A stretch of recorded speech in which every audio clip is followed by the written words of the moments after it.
లక్ష్మి ఒంటరిగా ఆఫీస్కి వెళ్తూ ఉంటే మదన్ దారిలో లక్ష్మిని అడ్డుకొని తన చెయ్యి పట్టుకొని, లక్ష్మి నేను నిన్ను డ్రాప్ చేస్తాను, ఎందుకు నువ్వు నా మనసు అర్థం చేసుకోలేకపోతున్నావు అని చెప్పి మాట్లాడుతూ ఉంటే ఇక లక్ష్మి విదిలించుకోవడానికి ట్రై చేస్తూ ఉంటుంది. ఇక వెనకాల కార్లో విహారీ అక్కడికి వస్తాడు.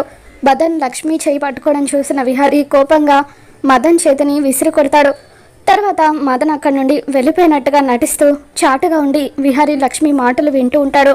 ఇక విహారీ లక్ష్మితో, నా కోసం నువ్వు ఎన్నో బాధలు అనుభవిస్తున్నావు లక్ష్మి, నాకు బాధగా ఉంది, మన బంధం గురించి ఎవరికి చెప్పలేని పరిస్థితుల్లో ఉన్నాము, నా ఇష్యూని నువ్వు గుండెల మీద మోస్తున్నావు అని చెప్పి విహారీ లక్ష్మి తాళిని పట్టుకొని మాట్లాడుతూ ఉంటాడు.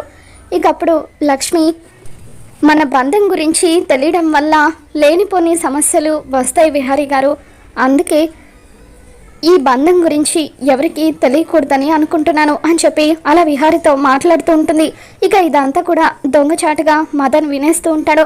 మదన్ని చూసిన లక్ష్మి ఒక్కసారిగా షాక్ అవుతుంది. ఇక విహారీ లక్ష్మి ఇద్దరు కూడా షాకింగ్గా మదన్ని చూస్తూ ఉంటారు.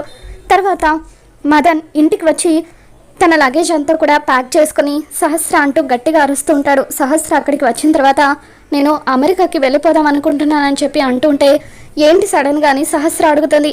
నేను అమెరికాకి వెళ్ళిపోవడానికి కారణం లక్ష్మికి విహారీకి పెళ్లి జరిగిపోవడం అని చెప్పి మదన్ చెప్పడంతో ఇక అంతా షాక్ అవుతూ ఉంటారు. వీడియో నచ్చితే తప్పకుండా లైక్ చేయండి.